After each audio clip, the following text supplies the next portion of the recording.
Good evening, students. So, this is our lecture number 8 on the Code of Civil Procedure 1908. तो अपने आज के lecture में जो टॉपिक्स हम लोग कवर करने वाले हैं वो बेसिकली पिछले लेक्चर का कंटिन्यूएशन ही है. ठीक है, हमने एक टॉपिक शुरू किया था कि अगर कोर्ट के पास जुरिस्डिक्शन नहीं होती किसी मैटर को एंटरटेन करने के लिए तो हमारे पास 3 ऑप्शंस बचते हैं. पहला क्या था? Return of plaint. The second one was withdrawal of suit and the last one was transfer of suit. तो लास्ट लेक्चर में हमने रिटर्न ऑफ प्लेंट को कंप्लीट कर लिया था. ठीक है, रिटर्न ऑफ प्लेंट में हमने देखा था कि कैसे order 7 rule 10, 10A and 10B procedure बताता है कि रिटर्न ऑफ प्लेंट का क्या प्रोसीजर होगा. और रिटर्न ऑफ प्लेंट जनरली कब होता है? जब आप गलती से सूट को किसी गलत जुरिस्डिक्शन के कोर्ट में फाइल कर देते हो. Is that clear? ठीक है, तो अब जो बाकी के दो ऑप्शंस बचते हैं उसको हम इस लेक्चर में कंप्लीट करेंगे. पहला है आपका withdrawal of suit and the other one is transfer of suit. Is that clear? ठीक है. अच्छा, इससे पहले मैं आगे बढ़ूं, अगर आप मेरा लेक्चर पहली बार देख रहे हैं तो मैं जो ये लेक्चर सीरीज बनाता हूं इसके notes free of charge Telegram group में अपलोड करता हूं, तो उस ग्रुप को आप लोग ज्वाइन कर लीजिए. वहां पर आपको इन लेक्चर्स के नोट्स मिल जाएंगे. ठीक है, तो हमने जो अपनी डिस्कशन शुरू की थी वो की थी सेक्शन 9 के ऊपर. ठीक है, सेक्शन 9 बेसिकली क्या बोलता है? वो बोलता है कि जो भी सिविल कोर्ट होते हैं उनके पास ये जुरिस्डिक्शन है कि वो कोई भी सूट ऑफ सिविल नेचर को एंटरटेन कर सकते हैं या ट्राई कर सकते हैं. बट इसमें 2 रेस्ट्रिक्शंस हैं.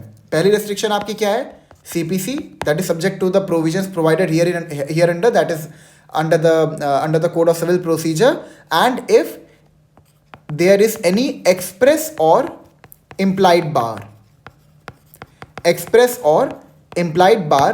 to entertain the suit. Is that clear? तो जब हम लोग CPC के प्रोविजंस की बात करते हैं तो CPC ने जुरिस्डिक्शन बता के रखा है. किस किस चीज़ों का?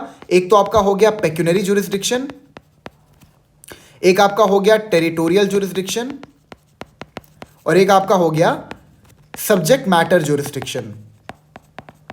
ठीक है, इन जुरिस्डिक्शंस के बेसिस पर कोई कोर्ट किसी मैटर को एंटरटेन कर पाता है. Is that clear? ये मैंने आपको बताया हुआ था. ठीक है, तो अगर इफ इन द केस मान लो प्लेंटिफ ने जो प्लेंट प्रेजेंट किया in order to institute the suit वो रॉन्ग जुरिस्डिक्शन के कोर्ट में कर दिया.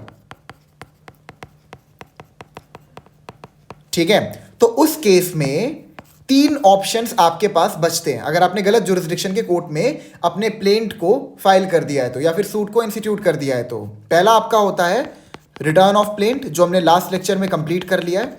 Return of plaint is governed under order 7 rule 10, 10A and 10B. Is that clear? ठीक है, इसमें हमने पूरा प्रोसीजर समझा था कि कैसे रिटर्न ऑफ प्लेंट होगा. Return of plaint can be made by the court either suo motu और on an application by the defendant. Sorry, if the defendant raised any objection regarding the jurisdiction of the court, तो वहाँ पर क्या होगा? वहाँ पर preliminary issues को frame किया जाएगा, उसके ऊपर हियरिंग होगी कि whether the court have jurisdiction to entertain the matter और नॉट. ठीक है, उसके बाद इट विल बी डिसाइडेड कि कोर्ट के पास जुरिस्डिक्शन है कि नहीं है. साथ साथ हमने ये भी समझा था कि अगर कोर्ट ये डिक्लेयर कर देता है कि उसके पास जुरिस्डिक्शन नहीं है तो प्लेंटिफ एक एप्लीकेशन लगा सकता है. On the basis of that application जो प्लेंट है उसको प्रॉपर कोर्ट में रिटर्न किया जा सकता है. अलॉन्ग विद दैट हमने ये भी समझा था कि अगर आप एपेलेट कोर्ट को अप्रोच करते हो तो वहां पर क्या प्रोसीजर होगा? मैंने आपको बताया था ना कि रिटर्न ऑफ प्लेंट का जो ऑर्डर है दैट इज अपीलेबल. ठीक है, कहां पर? Order 43 rule 1 sub rule 1. Is that clear? ठीक है, हमने सेक्शन 14 ऑफ लिमिटेशन एक्ट भी किया था रिटर्न ऑफ प्लेंट के अंदर. ठीक है, तो अब इसको दोबारा रिपीट करने की कोई आवश्यकता नहीं आई गेस. ठीक है, ये तो हो गया रिटर्न ऑफ प्लेंट. नेक्स्ट जो आपका है वो है विड्रॉल ऑफ सूट. ठीक है, ये गवर्न होता है ऑर्डर 23 रूल 1 सब रूल 3 के द्वारा.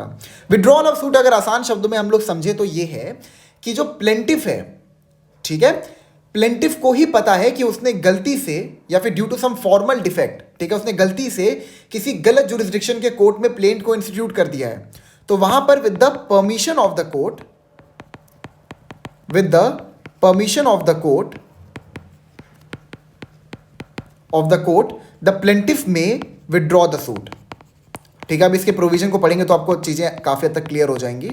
ठीक है, एंड जो लास्ट ऑप्शन आपके पास बचता है वो है section 24 clause 5, that is transfer of suit.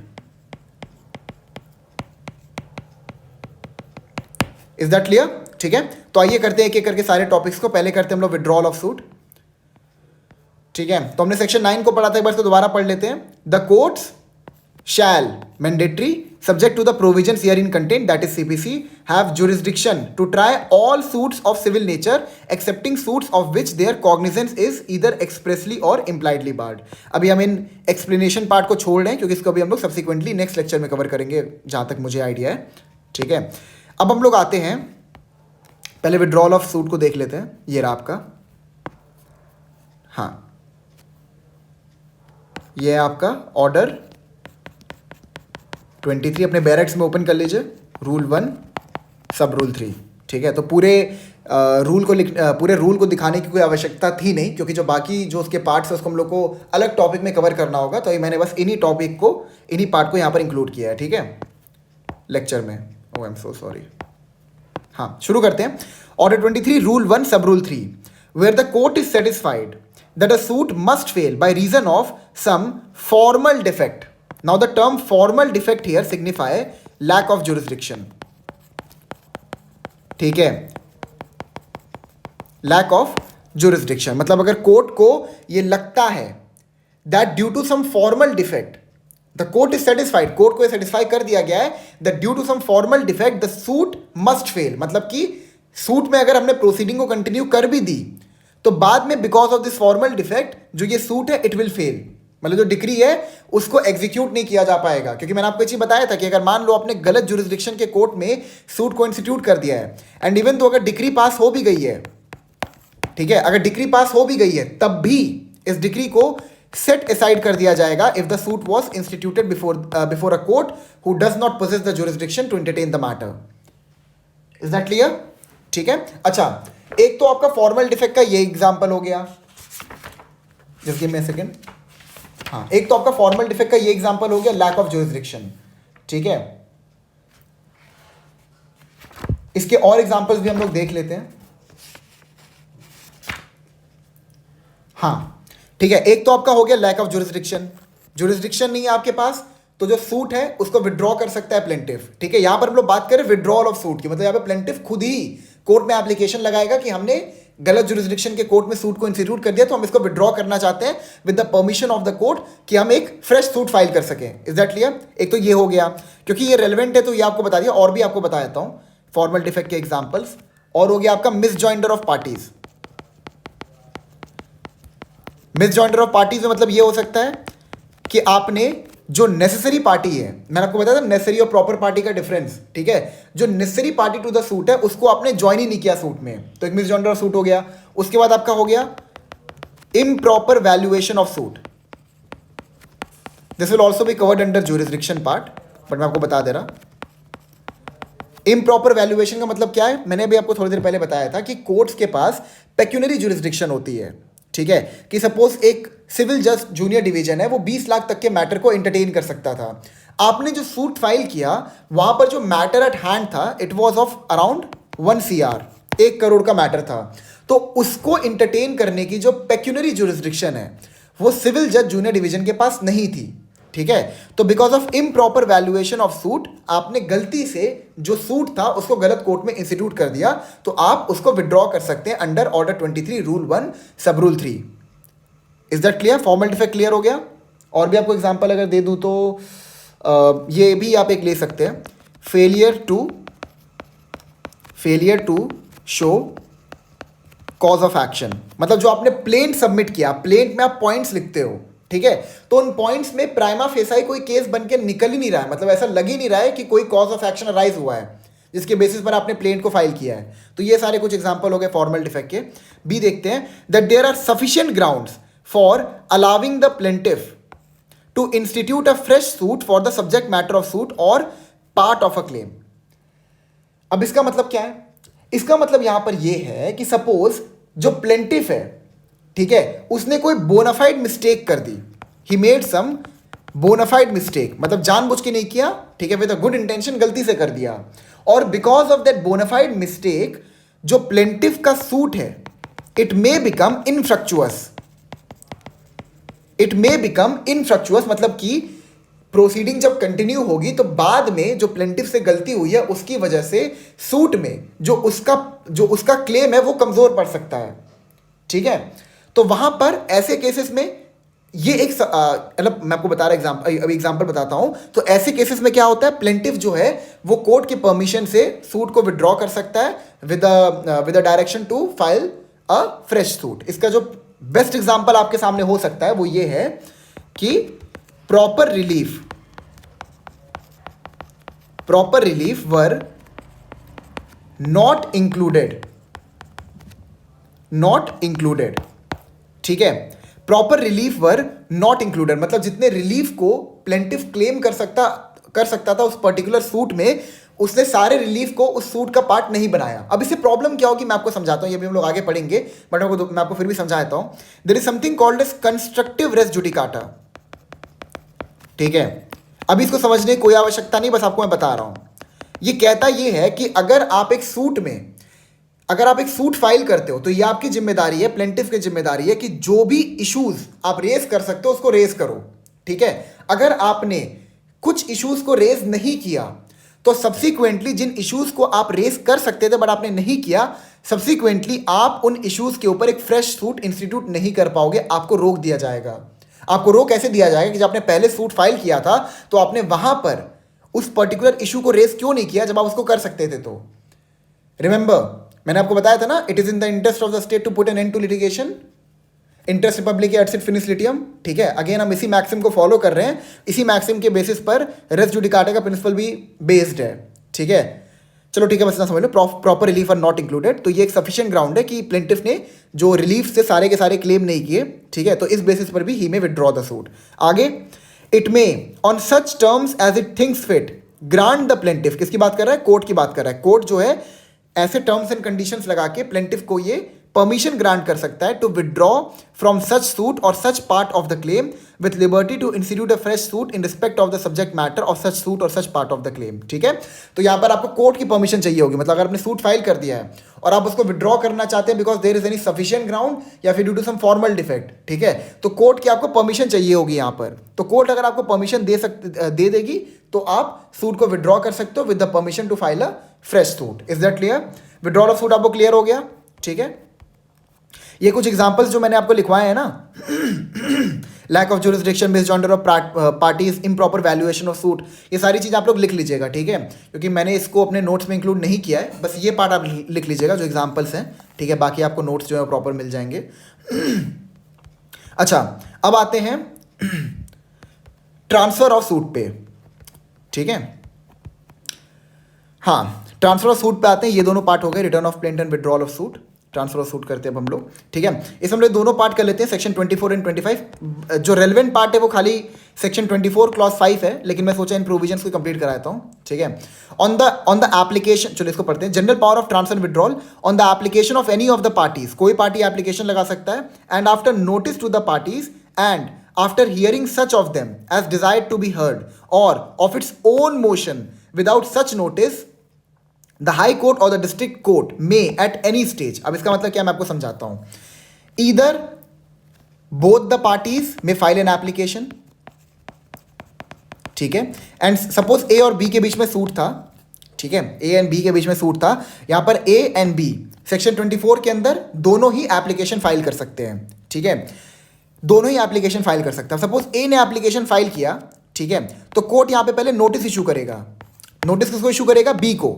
और बी अगर इसके रिगार्डिंग मान लो कोई आर्ग्यूमेंट पेश करना चाहता है तो after hearing such of them, मतलब कि अगर बी करना, ये बी का डिस्क्रिशन है, वो कर भी सकता है, वो नहीं भी कर सकता है। अगर करना चाहता है तो ठीक है कर सकता है, इसमें कोई इसको रोकेगा नहीं, ठीक है। हाँ, after hearing both the parties, मतलब डिजायर्ड टू बी हर्ड, ठीक है, या फिर सुओ मोटो भी, कोर्ट सुओ मोटो भी ये काम कर सकता है। अगर आपने एप्लीकेशन नहीं लगाया है तो सुओ मोटो भी कोर्ट ये काम कर सकता है with sorry I am so sorry, ठीक है, मतलब अगर आपने एप्लीकेशन लगाया है, सपोज ए ने एप्लीकेशन लगाया था, तो कोर्ट प्राइमा फेसाई उस एप्लीकेशन से सेटिस्फाई हो गया और उसने बी को नोटिस भी इशू नहीं किया और वो सूट को ट्रांसफर करने के लिए रेडी हो गया, ठीक है। Without such notice the high court और the district court may at any stage, ये ध्यान रखना, सेक्शन 24 के अंदर सूट को ट्रांसफर करने की पावर हाई कोर्ट के पास है और डिस्ट्रिक्ट जज के पास है, ठीक है। मैं दोबारा आपको एक बार समझाता हूं इसको आसान शब्दों में। कोई सूट है दो पार्टीज के बीच में, तो दोनों में से कोई भी पार्टी एप्लीकेशन लगा सकता है for what purpose, for the transfer of suit, is that clear. जब एक पार्टी सूट के ट्रांसफर की एप्लीकेशन लगाएगा तो दूसरे पार्टी को जो कोर्ट है वो नोटिस भेजेगा कि देखो यहां पर एक एप्लीकेशन लगी है for the transfer of suit. जब दूसरे पार्टी को एप्लीकेशन चला जाएगा तो उसके पास ये डिस्क्रिशन है कि वो इसके अगेंस्ट में आर्ग्यूमेंट्स दे भी सकता है और नहीं भी दे सकता, इज दैट क्लियर। अब अगर कोर्ट एप्लीकेशन से प्राइमा फेसा ही सेटिस्फाइड है तो वो सुओ मोटो भी without giving notice to the other party जो सूट है उसको ट्रांसफर कर सकता है, इज दैट क्लियर, ओके। और ये सूट को ट्रांसफर करने की पावर किसके पास है, हाई कोर्ट के पास और डिस्ट्रिक्ट कोर्ट के पास, and they may do this at any stage. पढ़ते हैं क्या, ट्रांसफर एनी सूट, अपील और other proceeding pending before it, ये अदर प्रोसीडिंग में आपका एग्जीक्यूशन आ जाएगा, ठीक है, execution proceeding, other proceeding pending before it for trial और disposal to any court subordinate to it and competent to try और डिस्पोज ऑफ द सेम, ठीक है। एक बार इसको दोबारा पढ़ते शुरू से। On the application of any of the parties and after notice to the parties and after hearing such of them as desired to be heard और of its own motion without such notice the high court और the district court may at any stage transfer any suit, appeal और other proceeding pending before it for trial और disposal to any court subordinate to it and competent to try और dispose of the same. मतलब कि कोई भी subordinate court है, ठीक है, उसके पास वो कोई भी सूट, अपील या कोई भी अदर प्रोसीडिंग है, लाइक एग्जीक्यूशन हो गया, ठीक है, इंजंक्शन हो गया, कोई प्रोसीडिंग हो गई, उसको ट्रांसफर कर सकता है, इज दैट क्लियर, ठीक है। लेकिन यहां पर कैच क्या है, यहां पे कैच ये है कि वो सिर्फ अपने से सबॉर्डिनेट कोर्ट को ही ट्रांसफर कर सकता है। B, withdraw any suit, appeal और other proceeding pending in any court subordinate to it, मतलब किसी भी सबॉर्डिनेट कोर्ट के पार्टीज, कोई भी सबॉर्डिनेट कोर्ट में कोई सूट पेंडिंग थी, उसके पार्टीज ने अगर डिस्ट्रिक्ट कोर्ट या फिर हाई कोर्ट में अगर एप्लीकेशन लगाया है तो वो उस एप्लीकेशन के बेसिस पर उस पर्टिकुलर सूट को अपने पास ला सकता है और आगे क्या कर सकता है, एंड ट्राई और डिस्पोज ऑफ द सेम, मतलब हाई कोर्ट और डिस्ट्रिक्ट कोर्ट, डिस्ट्रिक्ट जज जो है वो खुद ही उस मैटर को डिस्पोज ऑफ कर सकते हैं, या फिर transfer the same for trial और disposal to any court subordinate to it and competent to try और डिस्पोज ऑफ द सेम। अब देखिए मैं आपको समझाता हूं यहाँ पे डिफरेंस क्या है। बी में कोर्ट मैटर को अपने पास ला रहा है और अपने पास लाने के बाद दे आर डिसाइडिंग कि हमें करना क्या है, या तो हम इसको खुद ही ट्राई कर दें, ठीक है, या फिर हम इसको किसी भी सबऑर्डिनेट कोर्ट को ट्रांसफर कर दें। जो इसका क्लॉज ए पार्ट है वहां पर ये है कि एप्लीकेशन के बेसिस पर जो मैटर बिफोर हैंड है उसको डायरेक्टली ही ट्रांसफर कर दिया जा रहा है, अपने पास नहीं ला रही है मैटर को कोर्ट अपने पास नहीं ला रही है, डायरेक्टली ही ट्रांसफर कर दे रही है। लेकिन बी के अंदर they are transferring the same before a subordinate court after taking the matter before them, अपने पास लाए, ठीक है, उसके बाद उसको पेरूज करने के बाद दे फॉर्म द ओपिनियन कि इसको किसी सबऑर्डिनेट कोर्ट के पास ट्रांसफर करने की आवश्यकता है, वो इसको डिस्पोज ऑफ कर सकता है। Third, retransfer the same for trial और disposal to the court from which it was withdrawn, ठीक है, जिस कोर्ट से आपने एप्लीकेशन लगाया है कि यहां से इसको यहां से इसको ट्रांसफर किया जाए, ठीक है, उस ही कोर्ट के पास दोबारा जो हाई कोर्ट या डिस्ट्रिक्ट कोर्ट है वो भेज सकता है, इज दैट क्लियर, ठीक है। क्लॉज 2 को देखते हैं।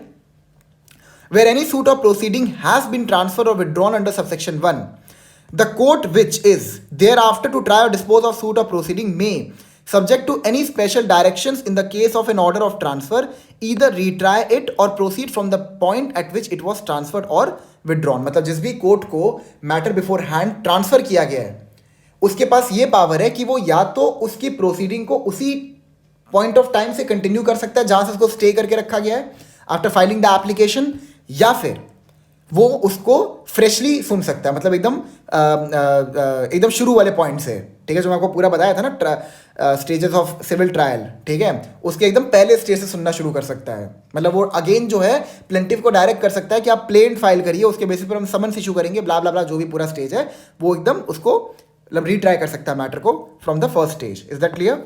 आगे देखते हैं।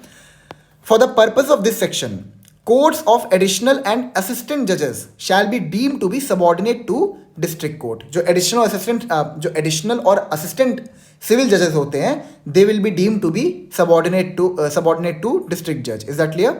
Proceeding includes a proceeding for the execution of a decree or order। ये मैंने आपको बता दिया था ऊपर कि यहाँ पे जो टर्म प्रोसीडिंग है उसका मतलब क्या है, that may include the execution of a decree or order। ठीक है। Clause 4, the court trying any suit transferred or withdrawn under this section from a court of small causes shall, for the purposes of such suit, may be deemed to be a court of small causes। Section 8 and section 9 जो आपका है, sorry section 7 और section 8 जो आपका है, they deals with presidency courts and courts of small causes.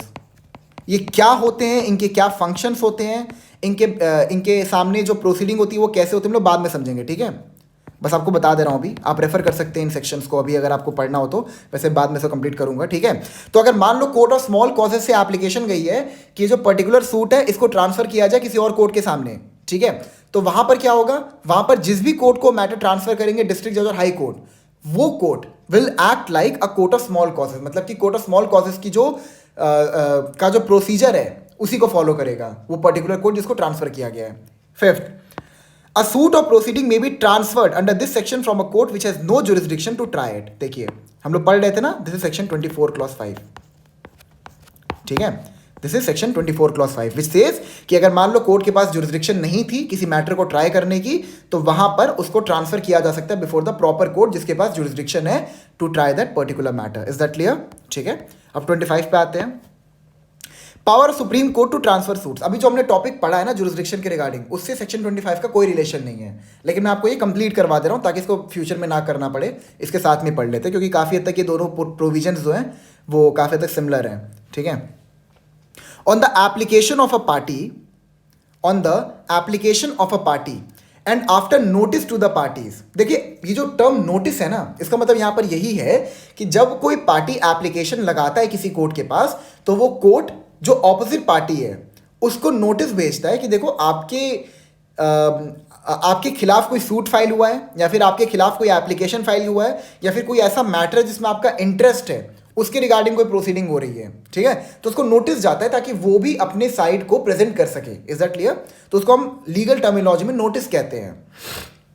These are not summons, ये ध्यान रखना। ठीक है, on the application of a party and after notice to the parties and after hearing such of them as desired to be heard, by same language है, the Supreme Court may at any stage, if satisfied that an order under this section is expedient for the ends of justice, ये ध्यान रखना, expedient for the ends of justice, direct that any suit, appeal or other proceeding be transferred from a high court or other civil court in one state to a high court or other civil court in any other state। तो यहाँ पे supreme court के पास क्या power है?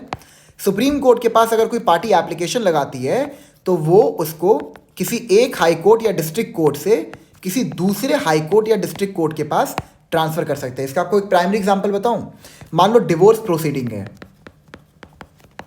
Best example है इसका। ये आपको जब आप प्रैक्टिस में जाएंगे ना, आपको ये बहुत से एग्जांपल देखने को मिल जाएंगे डिवोर्स के रिगार्डिंग। सेक्शन 25 की जो एप्लीकेशन है ना, वो मोस्टली डिवोर्स प्रोसीडिंग में लगाई जाती है। ठीक है, मान लो कोई डिवोर्स प्रोसीडिंग है, ठीक है, उस डिवोर्स प्रोसीडिंग में ए और बी के बीच में था डिवोर्स प्रोसीडिंग, ए मेल है बी फीमेल है, ए ने बी के अगेंस्ट में डिवोर्स लगाया है। अब सपोज ए जो है वो पुणे में रहता है और बी जो है वो सपोज बैंगलोर में रहती है।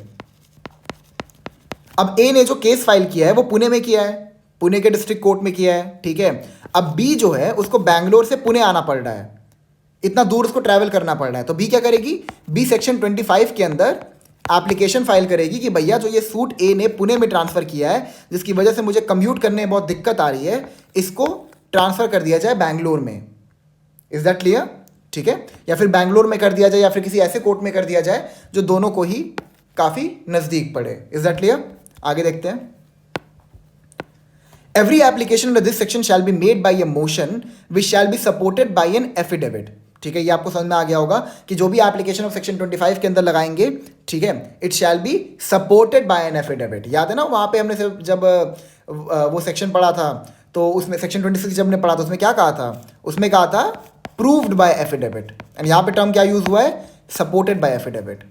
Is that clear? मैंने को बताया था the term proved is a legislative error which is also been said by the supreme court in Salem advocates bar association Tamil Nadu versus union of India. वो केस आपको याद होना चाहिए, it is very important case. ठीक है, the court to which such suit appeal or other proceeding is transferred shall, subject to any special directions in the order of transfer, either retry it or proceed from the stage at which it was transferred to it। मतलब जिस भी court को transfer किया गया by the supreme court to entertain the particular matter, तो वो या तो उसको उसी पॉइंट ऑफ टाइम से कंटिन्यू कर सकता है सुनना जहां पे उसको छोड़ा गया था एप्लीकेशन फाइल करते टाइम, जिस भी स्टेज पे एप्लीकेशन फाइल किया गया था वहां सुन सकता है, या फिर वो उसकी फ्रेश हियरिंग भी कर सकता है। Clause 4, in dismissing any application under this section, the Supreme Court may, if it is of opinion that the application was frivolous or vexatious, order the applicant to pay by way of compensation to any person who has opposed the application such sum not exceeding 2,000 rupees as it considers appropriate in the circumstances of the case। ठीक है, यहाँ पर यही कह रहा है कि अगर किसी ने कोई फ्रिवलस या वेक्सेशियस एप्लीकेशन लगाई है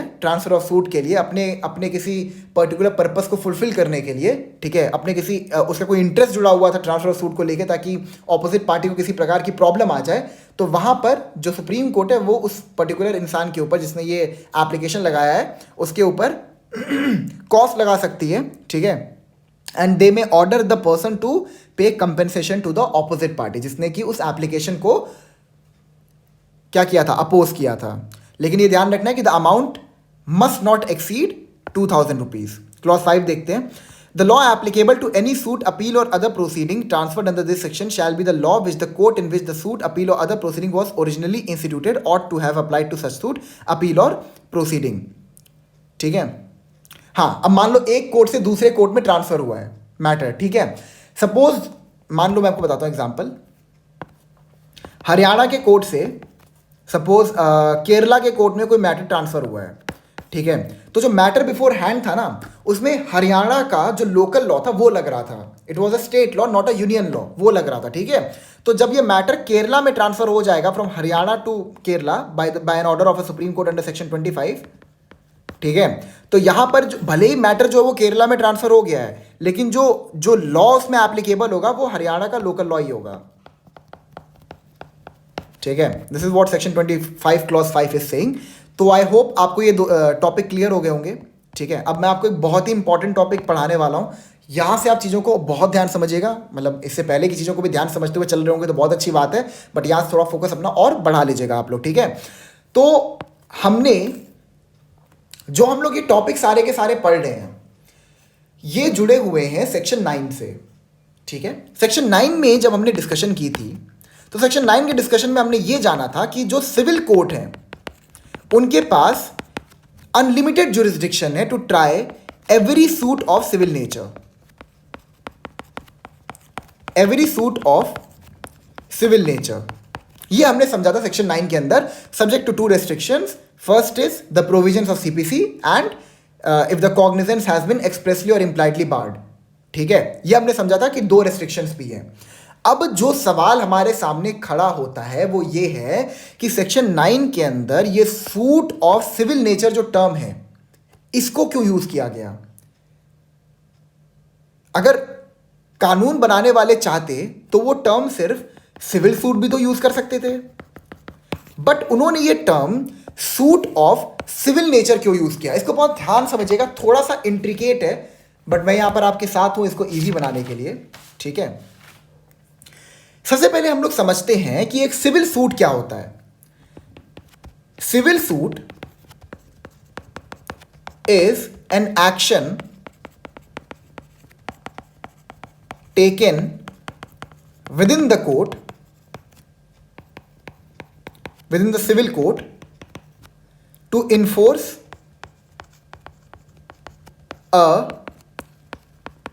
सूट ऑफ सिविल नेचर। ठीक है, बहुत आसान शब्दों में मैं आपको समझा रहा हूं दोनों का डिफरेंस, इसको बहुत ध्यान समझिएगा। ठीक है, हाँ, ओके, देखिए, जो सिविल सूट होते हैं they include pure civil right, ठीक है, they include pure civil right. लेकिन जो आपके सूट ऑफ सिविल नेचर होते हैं they include pure civil right plus some socio religious aspect, ठीक है, they include pure civil right plus some socio religious aspect, ठीक है, ओके ओके। इसको एक तरीके से आप और समझ सकते हैं कि this is civil suit and this is suit of civil nature, ठीक है। अब इसको हम और आसान शब्दों में समझेंगे ताकि आपको बिल्कुल भी समझने में कोई डिफिकल्टी ना आए। अच्छा, सिविल सूट का जो मतलब होता है वो ये है, देखो, आपके पास इंडिविजुअल राइट्स है, इंडिविजुअल प्राइवेट राइट्स हैं, या फिर प्राइवेट इंडिविजुअल राइट्स में लिख दूं, प्राइवेट इंडिविजुअल राइट्स हैं। क्या क्या आपके पास राइट्स हैं? आपके पास ये राइट है to own a property, to own, possess and enjoy a property, ठीक है। मतलब आपके पास हजारों राइट्स है, मैं एक राइट आपके सामने लिख रहा हूं समझाने के लिए आपको, ठीक है।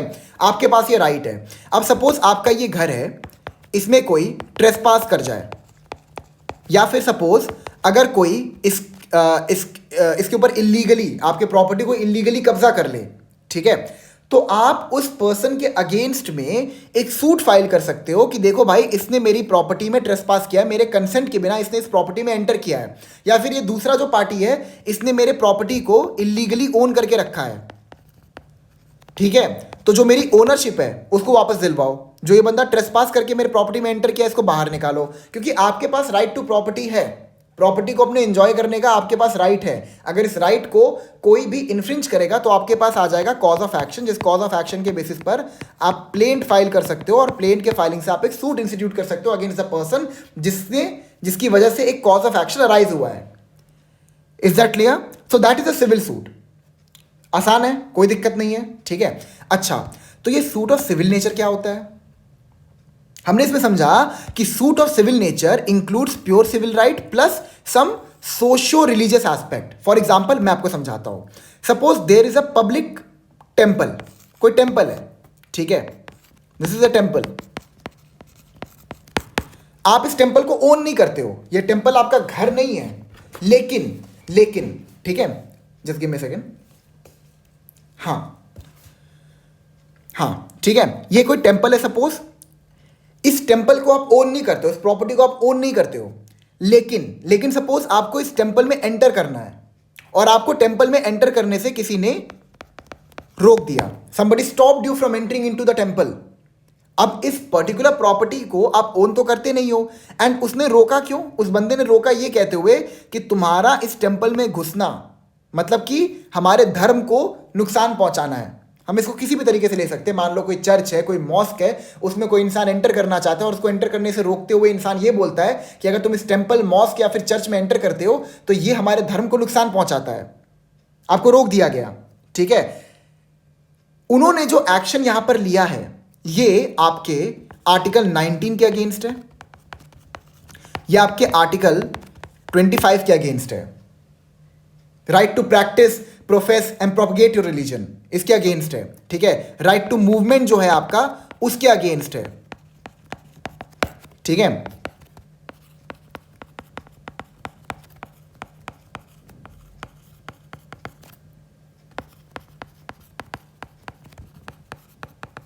Article 19 sub clause 1, article 19 clause 1 sub clause D आपको राइट टू मूवमेंट देता है subject to the restrictions provided under article 19 clause 5 if I remember correctly, ठीक है। और आर्टिकल 25 जो है वो आपको राइट देता है right to practice, propagate and profess your religion. यहां पर जो ये आपके फंडामेंटल राइट्स हैं, अगर टेम्पल में आपको एंटर करने से रोका जाए तो ये आपके जो फंडामेंटल राइट्स हैं इनको डायरेक्टली इन्फ्रिंज किया जाता है। अगर आपको साबरीमाला केस याद हो जहां पर वुमेन्स को जहाँ पर वुमेन्स को लॉर्ड अयप्पा के टेम्पल में एंटर करने से रोका गया था।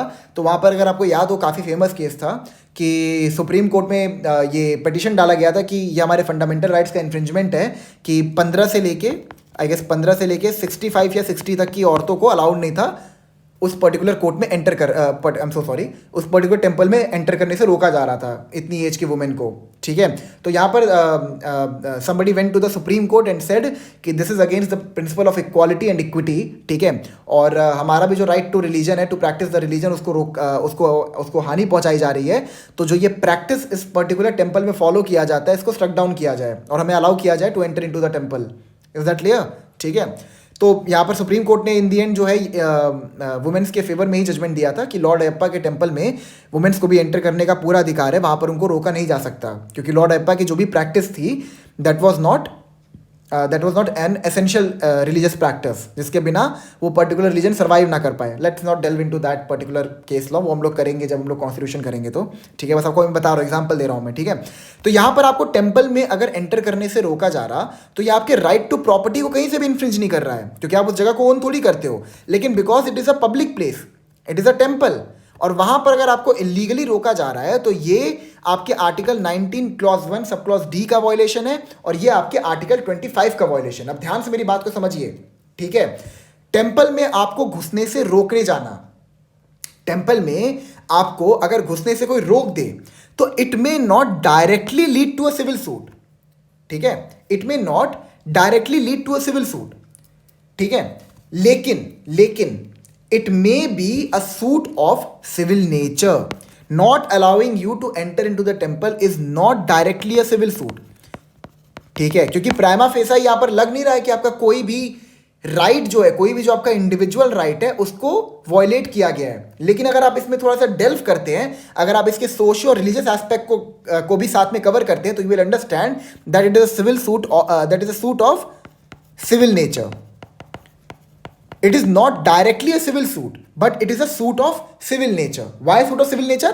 Because there is some religious and social aspect is involved. There is some religious and socio aspect is involved. ध्यान समझिएगा इस चीज को, मैं बहुत क्लियर कर रहा हूं. यहां पर एक रिलीजियस और सोशियो एस्पेक्ट इन्वॉल्व है, ठीक है, प्लस आपके एक सिविल राइट का वॉयलेशन है. That is why it is called as a suit of civil nature. ठीक है, religious plus socio plus violation of civil right. ठीक है, अब मैं ये चीज क्यों लिखा हूं आपको बताता हूं. Because if the matter before hand is purely religious या फिर if it was purely social, ठीक है, तो it will not be a suit of civil nature. मैं एकदम क्लियर कर दूंगा चीजें अगर आपको कोई भी कंफ्यूजन है. 2 मिनट रुकिए बस. ठीक है, it will not be a suit of civil nature. Why? जैसे फॉर एग्जाम्पल एक मंदिर है, एक मंदिर में कोई रिचुअल है. रिचुअल ये है कि कितने बजे आरती होगी. ठीक है, अब आप जाके कोर्ट में, जनरली जो आरती है वो 7 बजे होती है. ठीक है, आप कोर्ट में जाके कहते हैं कि 7 बजे आरती नहीं, सुबह क्या कहते हैं, शाम के 6 बजे आरती करो. It is not a suit of civil nature, क्योंकि आपका कोई भी इंडिविजुअल राइट यहां पे इन्वॉल्व नहीं है. यू कैन नॉट से कि मेरा इंडिविजुअल राइट इन्वॉल्व है प्लस एक सोशियो और रिलीजियस एस्पेक्ट इन्वॉल्व है, तो it is a suit of civil nature. No, it is a purely religious matter कि at what time the particular ritual will be performed. Is that clear? या फिर suppose इस ritual को किस जगह पे परफॉर्म करना है. फॉर एग्जाम्पल मान लो जो आपका महाकुंभ हुआ था वो बनारस में हुआ था. अभी बंदा कोर्ट में जाके बोले कि महाकुंभ का जो फेस्टिवल है वो बनारस में नहीं केरला में होना चाहिए. You can not say that because it is a purely religious matter. तुम्हारा वहां पर कोई भी इंडिविजुअल राइट इन्वॉल्व नहीं है. समझ में आ रहा है आपको डिफरेंस कि सूट ऑफ सिविल नेचर और सिविल सूट में क्या है? सिविल सूट तो एकदम क्लियर है कि आपका कोई इंडिविजुअल राइट था, उसको वायलेट कर दिया गया, तो यू में फाइल अ सिविल सूट. ठीक है, सिविल सूट आप फाइल ही करते हो for a suit of civil nature. हम यहां पे सूट ऑफ सिविल नेचर क्यों लिखे हैं? क्योंकि इट मे बी पॉसिबल कि आपका इंडिविजुअल राइट वायलेट हुआ है प्लस उसमें कोई रिलीजियस और सोशल एंगल भी इन्वॉल्व हो. ठीक है, या फिर रिलीजियस सोशल एंगल इन्वॉल्व है बट वो प्योरली रिलीजियस सोशल एंगल नहीं है, वहां पर आपका एक इंडिविजुअल राइट भी इन्वॉल्व है. बट अगर वो प्योरली रिलीजियस, प्योरली कोई रिलीजियस या फिर सोशल मैटर है, तो वहां पर आप कोर्ट में सूट फाइल नहीं कर सकते हो अपने किसी इंडिविजुअल राइट को इन्फोर्स कराने के लिए. जैसे फॉर एग्जांपल आरती कितने बजे होगी, आप इसके लिए सिविल कोर्ट को अप्रोच नहीं कर सकते कि आरती को किसी पर्टिकुलर टाइम पे आप करवाओ. जो टाइम है वो टाइम है, जो भी मतलब धर्म उनकी कहती है वो कर रहे हैं उसके हिसाब से। आप ये नहीं कह सकते किसी फेस्टिवल को किसी पर्टिकुलर जगह पे किया जाए, ये भी आप नहीं कह सकते, क्योंकि वहाँ पर आपका कोई भी इंडिविजुअल राइट इन्वॉल्व नहीं है। अगर आप कहते हैं कि शाम को 6 बजे आरती करो जबकि आरती का टाइमिंग 7 बजे है, तो आप किस बेसिस पर कह रहे हो? आपके पास राइट क्या है ये चीज़ कहने का? हाँ, लेकिन अगर आपको टेम्पल में जाने से रोका जा रहा है और वो टेम्पल जो है जनरल पब्लिक के लिए ओपन है, तो वहाँ पर आप कोर्ट में जाकर कह सकते हो कि मेरे राइट टू मूवमेंट का वॉयलेशन है, and along with that you may से कि ये मेरे आर्टिकल 25 का वॉयलेशन है। Is that clear? ठीक है, तो सिविल सूट और सूट ऑफ सिविल नेचर का डिफरेंस आपको समझ में आ गया। मैं कुछ एग्जांपल आपको लिखवा देता हूँ, ठीक है। मैं बस ज़्यादा एग्जांपल लिखवा रहा, जो मैं नोट्स आपको प्रोवाइड करूंगा उसमें मैंने 15-16 एग्जांपल लिखे हैं। बहुत इंपॉर्टेंट टॉपिक है, ये आपसे डायरेक्ट प्रीलिम से पूछ देता है, ठीक है। जैसे आपका एक एग्जांपल हो गया, right to take out a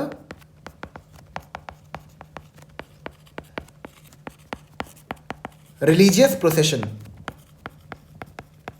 it is a suit of civil nature. मैं इसको शॉर्ट में SOCN लिख दे रहा, सूट ऑफ सिविल नेचर, ठीक है। Right to worship under article 25, it is also a suit of civil nature. यहां पर जो फर्स्ट पार्ट है इसमें आपका आर्टिकल अगेन 25 इन्वॉल्व है, ठीक है। थर्ड आपका मान लो right to adult franchise. Right to adult franchise का मतलब क्या है कि एक सर्टेन एज को क्रॉस करने के बाद आपके पास वोट देने का अधिकार आ जाता है। This will find under article 326 of Indian constitution. आपके पास वोट करने का अधिकार आता है। अगर आपको कोई वोट करने से रोके तो वहां पर एक कॉज ऑफ एक्शन आपके पास आ जाएगा, जिसके बेसिस पर आप एक सिविल सूट को इंस्टीट्यूट कर सकते हो, ठीक है। हाँ, और आपको क्या बता दूं, for example suit for arrears of rent,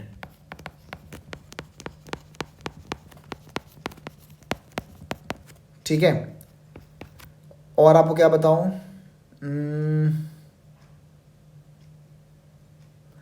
और for example suit for arrears of rent हो गया। प्रॉमिस टू, ये कर लीजिए। हाँ, मान लो सूट फॉर रिलीजियस टाइटल या फिर रिलीजियस ऑनर, ये बड़ा इंटरेस्टिंग एग्जाम्पल है, ठीक है। मैं आपको बता इसका मतलब क्या है। फॉर एग्जाम्पल एक इंसान है जिसको सदियों से राजा के नाम से बुलाते थे, ठीक है, कि राजा साहब हैं, ऐसे बुलाते थे, ठीक है। अब अचानक से नई जनरेशन वाले लोगों ने इसको राजा बोलना बंद कर दिया बंदे को, ठीक है। तो वो कोर्ट में जाके ये नहीं कह सकता है कि भाई ये मेरा टाइटल है राजा का और मेरे को राजा से बुलाया जाए। क्या यहाँ पर आपका कोई भी इंडिविजुअल राइट इन्वॉल्व है? नहीं है, नहीं है। हमने आर्टिकल 18 के अंदर ही पढ़ा है कि किसी भी इंसान को कोई भी टाइटल नहीं दिया जा सकता, ठीक है। तो जो आपको राजा का टाइटल, जो आपको रिस्पेक्ट दे के लोग बुलाते थे वो ठीक है। अब नहीं बुलाते तो हम उनको जबरदस्ती बुलवा थोड़ी सकते, क्योंकि आपका कोई भी इंडिविजुअल राइट यहाँ पे इन्वॉल्व ही नहीं है। Is that clear? ठीक है, ओके। ये कुछ 4-5 एग्जाम्पल हो गए, तो होप सो आपको सब कुछ समझ में आ गया होगा जो मैंने आज आपको समझाया है। That is with regard to civil suit, suit of civil nature, withdrawal of suit and transfer of suit, return of plaint, section 9 की जो डिस्कशन थी, ठीक है, एफिडेविट वगैरह, जो भी मैंने आपको चीज़ें अब तक समझाई हैं, मैं आपको फिर से रिपीट कर रहा हूँ। आप मेरे लेक्चर देखते हो, कोई भी डाउट है प्लीज़ उसको कमेंट सेक्शन में मेंशन करो, मैं उसको नेक्स्ट लेक्चर में सारे डाउट्स को क्लियर कर दूंगा, ठीक है। तो आई गेस मैं अब अगर आप डाउट नहीं लिख रहे हो तो प्रॉबेबली या तो मैं इतना अच्छा पढ़ा रहा हूँ कि आपके कोई डाउट उठ ही नहीं रहे हैं, या फिर हो सकता है कि आप पढ़ ही नहीं रहे हो। दोनों में से कोई एक पॉसिबिलिटी है, ठीक है। तो आई होप अगर लेक्चर देख रहे हो, अगर देखते हो तो बहुत अच्छी बात है। प्लीज़ आप लोग पढ़ो अच्छे से, और अगर डाउट आए तो मेरे से पूछो, ठीक है। चलो फिर, thank you so much, I will meet you in the next lecture.